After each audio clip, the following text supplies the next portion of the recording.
चलिए शुरू करते हैं। देखिए पहला नंबर प्रश्न में बोला जा रहा है कि मुंडा, एक मिनट,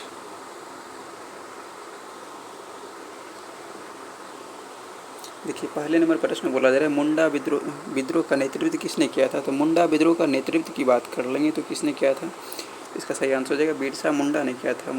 मुंडा विद्रोह का नेतृत्व किसने किया था, तो बिरसा मुंडा ने किया था। इसके बाद चलिए हम लोग प्रश्न नंबर 2 को देख लेते हैं। देखिए प्रश्न नंबर 2 में बोला जा रहा है परिवार नियोजन का प्रतीक चिन्ह क्या है। तो परिवार नियोजन का प्रतीक चिन्ह की बात कर लेंगे तो कौन हो जाएगा, लाल त्रिकोण हो जाएगा, लाल त्रिकोण।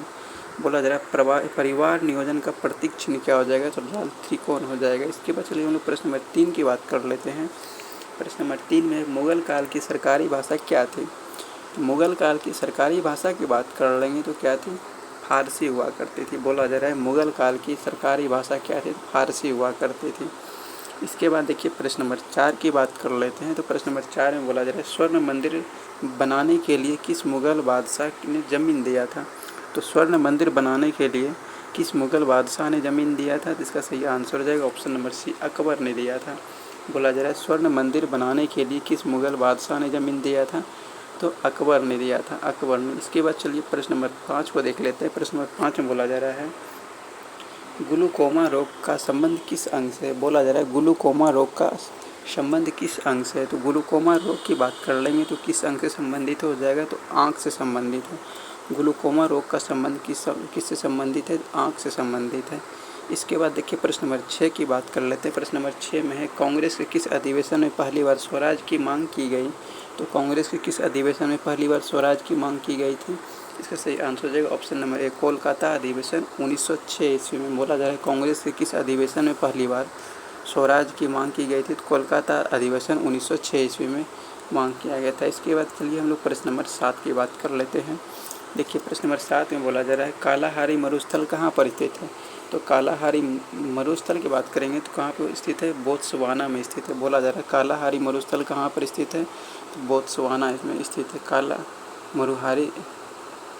कालाहारी मरुस्थल कहाँ पर स्थित है, बोत्सवाना में स्थित है। इसके बाद चलिए हम लोग प्रश्न नंबर 8 की बात कर लेते हैं। प्रश्न नंबर 8 में बोला जा रहा है विश्व का सबसे ऊंचा सक्रिय ज्वालामुखी कैटोपेक्सी किस देश में स्थित है। बोला जा रहा है विश्व का सबसे ऊंचा सक्रिय ज्वालामुखी की बात किया जा रहा है, कोटोपेक्सी किस देश में स्थित है, किस देश में स्थित है, इसका सही आंसर हो जाएगा ऑप्शन नंबर बी, इक्वाडोर में स्थित है। बोला जा रहा है विश्व का सबसे ऊंचा सक्रिय ज्वालामुखी कोटोपेक्सी किस देश में स्थित है, इक्वाडोर में स्थित है, इक्वाडोर में स्थित है। इसके बाद चलिए हम लोग प्रश्न नंबर 9 की बात कर लेते हैं। देखिए प्रश्न नंबर 9 में बोला जा रहा है विष्णु के उपासक भक्त कौन थे। तो विष्णु के उपासक भक्त की बात कर लेंगे तो कौन हो जाएगा, अलवार हो जाएगा, अलवार हो जाएगा। बोला जा रहा है विष्णु के उपासक भक्त कौन थे, तो अलवार थे। इसके बाद चलिए हम लोग प्रश्न नंबर 10 की बात कर लेते हैं। प्रश्न नंबर 10 में बोला जा रहा है रबर उत्पादन में अग्रणी राज्य कौन है। बोला जा रहा है रबर उत्पादन में अग्रणी राज्य की बात किया जा रहा है तो कौन हो जाएगा, इसका सही आंसर हो जाएगा केरल हो जाएगा। रबर उत्पादन में अग्रणी राज्य कौन हो जाएगा, केरल हो जाएगा। इसके बाद चलिए हम लोग प्रश्न नंबर 11 की बात कर लेते हैं। प्रश्न नंबर 11 में वीरभूमि किसका समाधि स्थल है। तो वीरभूमि की बात कर लेंगे तो वीरभूमि किसका समाधि स्थल है, तो राजीव गांधी का समाधि स्थल है। बोला जा रहा है वीरभूमि किसका समाधि स्थल है, तो वीरभूमि जो है ये राजीव गांधी का समाधि स्थल है। और इंदिरा गांधी का क्या हो जाएगा, शक्ति स्थल हो जाएगा। अब चलिए हम लोग प्रश्न नंबर 12 की बात कर लेते हैं। प्रश्न नंबर 12 में बोला जा रहा है पूर्वी तिमोर की राजधानी कहाँ है। बोला जा रहा है पूर्वी तिमोर यानी ईस्ट तिमोर की राजधानी पूछा जाए, ईस्ट तिमोर की राजधानी कहाँ पर, दिल्ली हो जाएगा। पूर्वी तिमोर की राजधानी कहाँ पर, दिल्ली है। और पूर्वी तिमोर कहाँ पर है ये देश, तो मैं आप लोगों को बता दूँ कि इंडोनेशिया जो है, आप लोग पढ़े होंगे अगर, Myanmar, Thailand, Laos, Cambodia, Vietnam, Malaysia, Singapore, अब फिर सिंगापुर के नीचे आता है इंडोनेशिया। और इंडोनेशिया के सबसे निचले छोर पर देखिएगा तो वहाँ पर तिमोर आता है, पूर्वी तिमोर, ईस्ट तिमोर आता है। उसी की राजधानी कहाँ पर है, दिल्ली है। इसके बाद चलिए हम लोग प्रश्न नंबर 13 की बात कर लेते हैं। प्रश्न नंबर 13 में बोला जा रहा है एयरफोर्स फ्लाइंग कॉलेज कहाँ स्थित है। एयरफोर्स फ्लाइंग कॉलेज की बात कर लिया जा रहा है तो क्या हो जाएगा, जोधपुर में हो जाएगा, इसका सही आंसर। बोला जा रहा है एयरफोर्स फ्लाइंग कॉलेज कहाँ स्थित है, जोधपुर में स्थित है। इसके बाद चलिए हम लोग प्रश्न नंबर 14 की बात कर लेते हैं। प्रश्न नंबर 14 में बोला जा रहा है किसे देश बंधु के रूप में जाना जाता है। तो देश बंधु के रूप में किसे जाना जाता है, इसका सही आंसर हो जाएगा चित्तरंजन दास को। चित्तरंजन दास को देश बंधु के रूप में जाना जाता है। चित्तरंजन दास को देश बंधु के नाम से जाना जाता है। अब चलिए हम लोग प्रश्न नंबर 15 की बात कर लेते हैं। प्रश्न नंबर 15 में बोला जा रहा है चिल्का झील किस राज्य में स्थित है। चिल्का झील कहाँ पर है, तो ओडिशा में स्थित है। चिल्का झील कहाँ पर स्थित है? ओडिशा में स्थित है। ओडिशा में स्थित है चिल्का झील। अब चलिए हम लोग प्रश्न नंबर 16 की बात कर लेते हैं। प्रश्न नंबर 16 में बोला जा रहा है चैत्रा भूमि किसका समाधि स्थल है? तो चैत्रा भूमि की बात कर लेंगे तो चैत्रा भूमि किसका समाधि स्थल है? भीमराव अंबेडकर जी का है। चैत्रा भूमि जो है ये भीमराव अंबेडकर जी का समाधि स्थल है। चैत्रा भूमि किसका समाधि स्थल है? भीमराव अंबेडकर जी का समाधि स्थल है। इसके बाद चलिए हम लोग प्रश्न नंबर 17 की बात कर लेते हैं। प्रश्न नंबर 17 में है मुखबरात किस देश की गुप्तचर संस्था है? बोला जा रहा है मुखबरात किस देश की गुप्तचर संस्था है? बोला जा रहा है मुखबरात किस देश की गुप्तचर संस्था है? तो किस देश की गुप्तचर संस्था है? मिस्र की गुप्तचर संस्था है। बोला जा रहा है मुखबरात किस देश की बोला जा रहा है मुखबरात किस देश की गुप्तचर संस्था है? तो मिस्र की संस्था है। इसके बाद चलिए हम लोग प्रश्न नंबर 18 की बात कर लेते हैं। प्रश्न नंबर 18 में बोला जा रहा है रजिया सुल्तान किसकी पुत्री थी? तो रजिया सुल्तान की बात कर लेंगे तो इल्तुतमिश की पुत्री थी। बोला जा रहा है रजिया सुल्तान किसकी पुत्री थी? तो इल्तुतमिश की पुत्री हुआ करती थी। अब चलिए हम लोग प्रश्न नंबर 19 की बात कर लेते हैं। प्रश्न नंबर 19 में बोला जा रहा है किसान घाट का संबंध किस राजनेता से है? तो किसान घाट की हम लोग बात कर लेंगे तो किस राजनेता से हो जाएगा? चौधरी चरण सिंह से हो जाएगा। चौधरी चरण सिंह। बोला जा रहा है किसान घाट का संबंध किस राजनेता से है? तो चौधरी चरण सिंह से है। इसके बाद चलिए हम लोग प्रश्न नंबर 20 की बात कर लेते हैं। प्रश्न नंबर 20 में बोला जा रहा है 1857 के विद्रोह में मुगल बादशाह बहादुर शाह जफर द्वितीय को कैद कर कहाँ भेजा गया? तो कहाँ भेज दिया गया था? रंगून भेज दिया गया था। रंगून भेज दिया गया था। रंगून की बात कर लेंगे तो रंगून कहाँ पर है? तो रंगून म्यांमार में है। और म्यांमार की राजधानी कहाँ हो जाएगा? नेपितौ हो जाएगा। बोला जाए 1857 के विद्रोह में मुगल बादशाह बहादुर शाह जफर और इसी को बहादुर शाह द्वितीय भी कहा जाता है को कैद करके कहाँ भेज दिया गया था? रंगून में भेज दिया गया था। इसके बाद चलिए हम लोग प्रश्न नंबर 21 की बात कर लेते हैं। अच्छा, बहादुर शाह जफर जो थे वो 1857 की क्रांति में कहाँ से नेतृत्व किए थे? तो दिल्ली से नेतृत्व किए थे। अब चलिए हम लोग प्रश्न नंबर 21 की बात कर लेते हैं। प्रश्न नंबर 21 में बोला जा रहा है प्रस्तुत ज्वालामुखी फ्यूजियामा कहाँ स्थित है? बोला जा रहा है प्रस्तुत ज्वालामुखी फ्यूजियामा कहाँ स्थित है?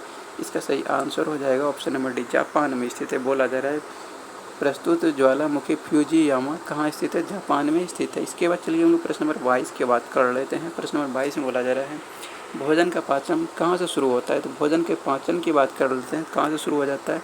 ये मुख से ही शुरू हो जाता है। भोजन का पाचन मुख से ही शुरू हो जाता है और संपूर्ण तरह से पाचन कहाँ पे होता है? छोटी आंत में हो जाता है। इसके बाद चलिए हम लोग प्रश्न नंबर 23 की बात कर लेते हैं। प्रश्न नंबर 23 में बोला जा रहा है जोजिला दर्रा भारत के किस राज्य में स्थित है?